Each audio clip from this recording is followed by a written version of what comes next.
Welcome back to my YouTube channel study learner. 22 अगस्त के current affairs के important question है जो कि फूलपत्ती वाली क्लास का रिवीजन है।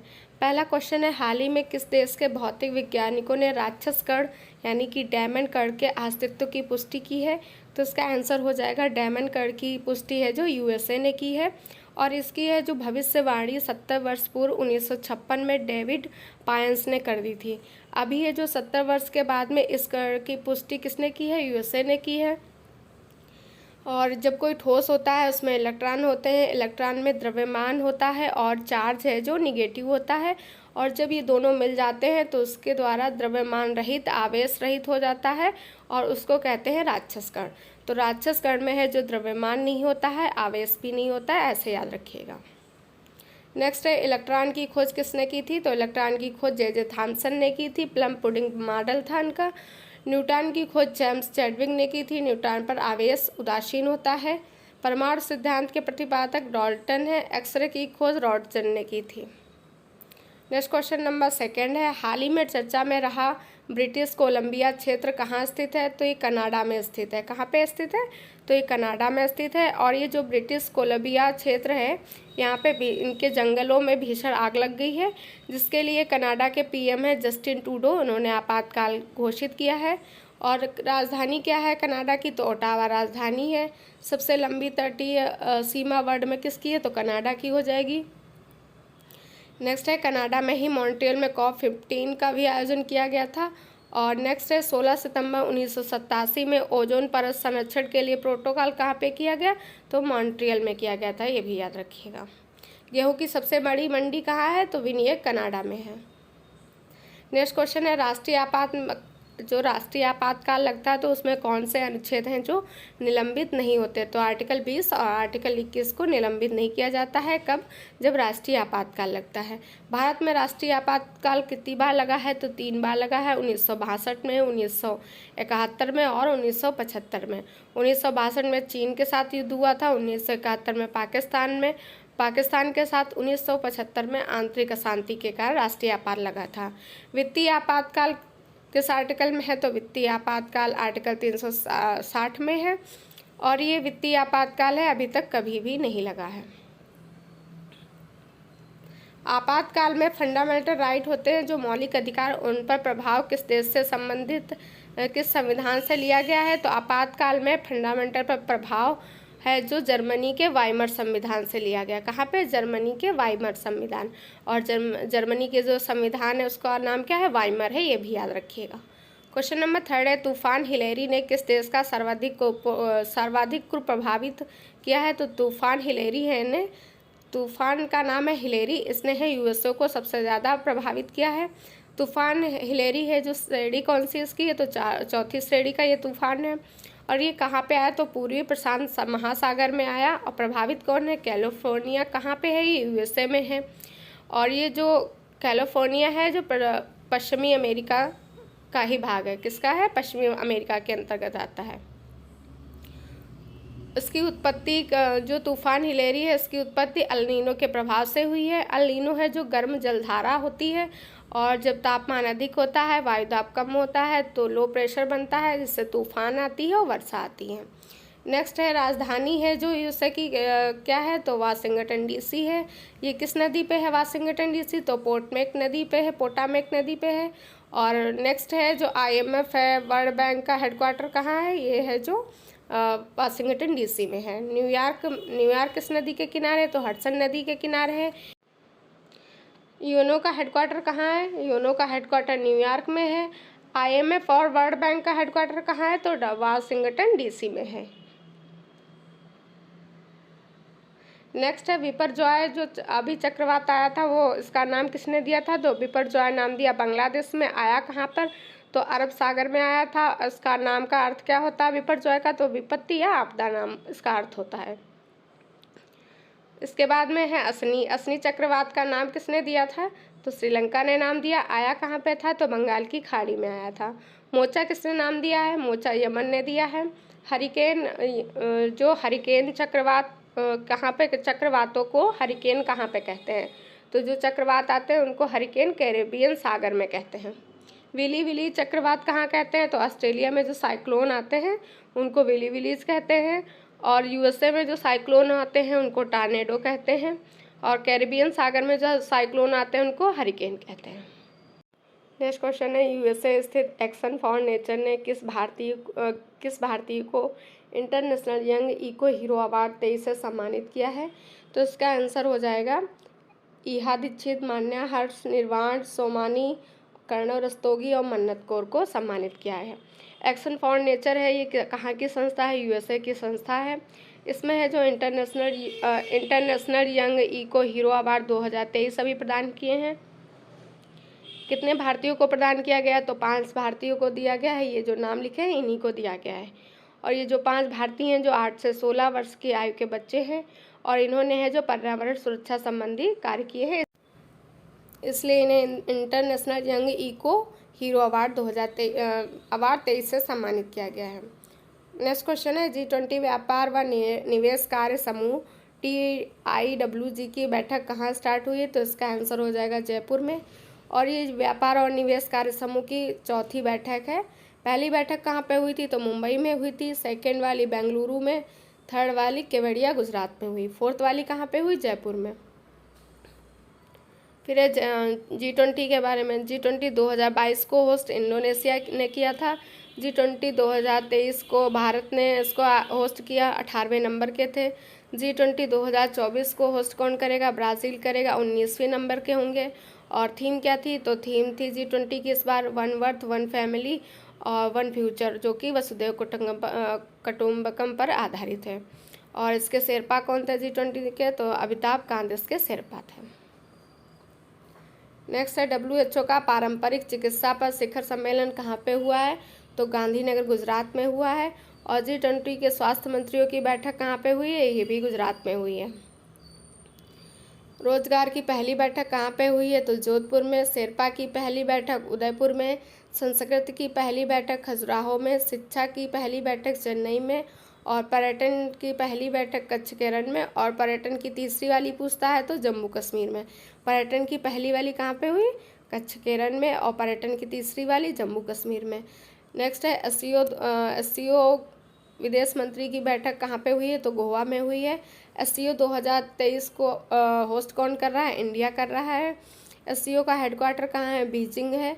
और नवा इसमें सदस्य देश कौन शामिल हुआ है? ईरान शामिल हुआ है। राष्ट्रमंडल संसदीय संघ की भारत में बैठक कहाँ पे हुई है? तो राष्ट्रमंडल संसदीय संघ की भारत में बैठक उदयपुर में हुई है। ओम बिरला जी ने इसमें अध्यक्षता की है। क्वेश्चन नंबर 6 है, Bharat petroleum corporation limited BPCL ने किसे अपना ब्रांड एम्बेसडर घोषित किया है? तो इसका आंसर हो जाएगा राहुल द्रविड़ को इसने अपना ब्रांड एम्बेसडर घोषित किया है। और इसने विश्वास का प्रतीक माना है राहुल द्रविड़ को। BPCL क्या है? तो ये महारत्न कंपनी है, और इसने है जो प्योर फॉर श्योर कार्यक्रम स्टार्ट किया है, उसके लिए राहुल द्रविड़ को इसका ब्रांड एम्बेसडर बनाया है। BPCL की 3 रिफाइनरी कौन कौन सी हैं, इंपॉर्टेंट हैं? तो BPCL की 3 रिफाइनरी हैं, बीना, कोच्चि और मुंबई। इंपॉर्टेंट है, याद रखिएगा। और इसका नाम BPCL कब पड़ा था? तो 1 अगस्त 1977 को पड़ा था। नेक्स्ट क्वेश्चन है, ICC क्रिकेट वर्ल्ड कप 2023 इसका एम्बेसडर कौन होगा? तो शाहरुख खान होंगे। होस्ट कौन करेगा? भारत करेगा। शुभंकर क्रिप्टोवर्स होगा। पेप्सिको इंडिया के ब्रांड एम्बेसडर रणवीर सिंह हैं। यूनिसेफ इंडिया के आयुष्मान खुराना है। नेक्स्ट है, नवीनतम महारत्न कंपनी कौन है? तो ऑयल इंडिया लिमिटेड है जो नवीनतम महारत्न कंपनी है। और ऑयल इंडिया लिमिटेड कौन से नंबर की है? 13वें नंबर की है। टोटल महारत्न कंपनी कितनी है? 13 है। और 12वें नंबर की महारत्न कंपनी कौन है? तो REC थी। क्वेश्चन नंबर 7 है, एशिया के सबसे बड़े ट्यूलिप गार्डन के रूप में वर्ल्ड बुक ऑफ रिकॉर्ड में दर्ज इंदिरा गांधी मेमोरियल गार्डन कहाँ स्थित है? तो जो इंदिरा गांधी मेमोरियल गार्डन है जम्मू कश्मीर में डल झील के पास में स्थित है। और इंदिरा गांधी मेमोरियल गार्डन में अभी 1.5 मिलियन फूल खिले थे। और लिवेंडर फेस्टिवल कहाँ पे होता है? तो जम्मू कश्मीर में होता है, ये भी याद रखिएगा। फूलदेई महोत्सव कहाँ पे होता है? उत्तराखंड में होता है। मक्खन महोत्सव या बटर महोत्सव या फिर अंडरी महोत्सव, ये कहाँ पे होता है? उत्तराखंड में होता है। और पहले ये लोग गोबर से होली खेलते थे, अब मक्खन से खेलते हैं।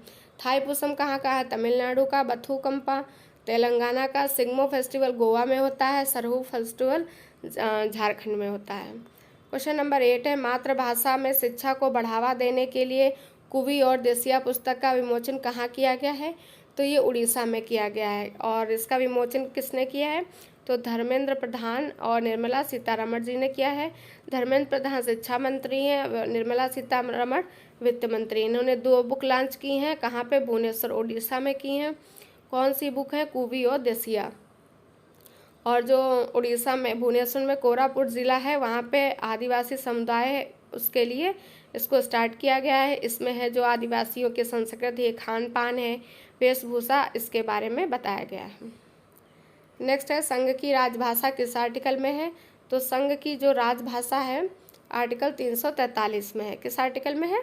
343 में है। और जो राज्य भाषा संबंधित आयोग होगा उसके लिए आर्टिकल 344 है। प्राथमिक स्तर पर मातृभाषा में शिक्षण आर्टिकल 350A में है। हिंदी भाषा का विकास आर्टिकल 351 में है। नेक्स्ट है, भारतीय राष्ट्रीय महासागर सूचना सेवा केंद्र ने नाविकों और मछुआरों के लिए मोबाइल ऐप लॉन्च किया है। तो ये समुद्र ऐप लॉन्च किया है। किसके लिए है? ये तो मछुआरों हैं और नाविक हैं, उनके लिए स्टार्ट किया गया है। मोबाइल ऐप लॉन्च किसने किया है? तो भारतीय राष्ट्रीय महासागर सूचना सेवा केंद्र, जिसे INCOIS कहते हैं। और ये कहाँ पे है? तो भारतीय राष्ट्रीय महासागर सूचना सेवा केंद्र हैदराबाद में स्थित है। किस मंत्रालय के अंतर्गत आता है? पृथ्वी विज्ञान मंत्रालय के अंतर्गत आता है। इसकी स्थापना 1999 में की गई थी। और ये समुद्र ऐप है, इसमें है जो सुनामी है, लहरें हैं, तूफान है, आपदा है, इनके रियल टाइम की मॉनिटरिंग होगी। नेक्स्ट है, उद्गम ऐप किसने स्टार्ट किया है? तो उद्गम ऐप है जो RBI ने लॉन्च किया है। किसके लिए? जो लावारिस धन है उसकी पुष्टि के लिए लॉन्च किया गया है। फ्लड वॉच ऐप किसने लॉन्च की है? तो केंद्रीय जल आयोग ने इसको स्टार्ट किया है। समुद्रयान है जो पृथ्वी विज्ञान मंत्रालय ने स्टार्ट किया है। और समुद्रयान में कौन सा व्हीकल लॉन्च किया गया है? तो समुद्रयान में मत्स्यम 6000 व्हीकल है, जो इसका नाम है मत्स्य 6000, इसको लॉन्च किया गया। किसमें? समुद्रयान में। नेक्स्ट है, NVS-01, ये है जो GSLV F12 के द्वारा लॉन्च किया गया नेविगेशन की 2nd पीढ़ी का पहला उपग्रह है। क्लोनास कहाँ का नेविगेशन है? तो रूस का है। इंडिया का नेविगेशन नाविक है। GPS कहाँ का है? USA का। चाइना का क्या है? चाइना का बायडू है, याद रखिएगा। चाइना का क्या है? बायडू है। नाविक रोग है जो विटामिन C की कमी से होता है, स्कर्विक रोग को नाविक रोग कहते हैं। विटामिन C का रासायनिक नाम एस्कॉर्बिक एसिड होता है। सागर संपर्क ऐप है जो किसने लॉन्च किया है? तो सागर संपर्क ऐप है जो जहाज रानी मंत्रालय ने लॉन्च किया है। इसके मंत्री कौन है? सर्बानंद सोनोवाल हैं। और ये सागर संपर्क ऐप है समुद्र में नेविगेशन के लिए स्टार्ट किया गया है। क्वेश्चन नंबर 10 है, किस भारतीय स्कॉर्पियन सबमरीन ने सबसे पहले लंबे समय तक तैनाती का रिकॉर्ड बनाया है? तो ऐसी कौन सी भारतीय स्कॉर्पियन सबमरीन है जिसने लंबे समय तक तैनाती का रिकॉर्ड बनाया है? तो उसका आंसर हो जाएगा INS भागीर ने। और स्कॉर्पियन क्लास की 5वीं ये पनडुब्बी है। तो INS भागीर है किस क्लास की पनडुब्बी है? तो स्कॉर्पियन क्लास की 5वीं पनडुब्बी है। स्कॉर्पियन क्लास में 6 टोटल कितनी पनडुब्बियाँ हैं? 6 हैं। पहली कलवरी है, खांडरी है, कुरंज है, वेला है, वागीर है, वागसीर है। और ये नंबर वाइज से लिखे हैं, ऐसे ही याद रखिएगा। और ये जो INS वागीर है किस प्रोजेक्ट के तहत बनाई गई? तो प्रोजेक्ट 75 के तहत इसका निर्माण किया गया था। इंडिया और फ्रांस ने किया था। मझगांव डॉक लिमिटेड में इसका निर्माण किया गया। और ये है जो INS वागीर अभी ऑस्ट्रेलिया और श्रीलंका में भी गई थी। नेक्स्ट है, INS विक्रांत को कब लॉन्च किया? 2 सितंबर 2022 को लॉन्च किया गया। स्वदेशी भारत का पहला स्वदेशी विमान वाहक पोत है। तो भारत का पहला स्वदेशी विमान वाहक पोत कौन सा हो जाएगा? INS विक्रांत हो जाएगा। इसको लॉन्च कहाँ से किया गया? कोच्चि केरल से लॉन्च किया गया है। वर्णा शास्त्र क्या है? तो ये हैवी वेट टारपीडो है। प्रोजेक्ट 17A का 6th जहाज कौन है? तो प्रोजेक्ट जो 17A है उसका 6ठा जहाज हो जाएगा INS विंध्यगिरी। तो प्रोजेक्ट 17A का 6ठा जहाज कौन सा हो जाएगा? INS विंध्यगिरी हो जाएगा। जावेद तलवार युद्धाभ्यास किसके मध्य होता है? ये ये है जो जावेद तलवार युद्धाभ्यास यूएई में इसका आयोजन किया गया है। इसमें भारत की तरफ से INS विशाखापत्तनम और INS त्रिकंद भाग लिया है। नेक्स्ट है मैसी आकाशगंगा, इसका पता है जो 390 मिलियन वर्ष बाद लगाया गया, और ये जो आकाशगंगा होती हैं उनमें पुरानी आकाशगंगाओं में से एक है। तो मैसी क्या है? मैसी एक आकाशगंगा है, इतना याद रखिएगा। तो ये थी आज की करंट अफेयर्स की क्लास। अगर आपको क्लास पसंद आए तो लाइक से सब्सक्राइब करिएगा। वीडियो को देखने के लिए थैंक यू सो मच।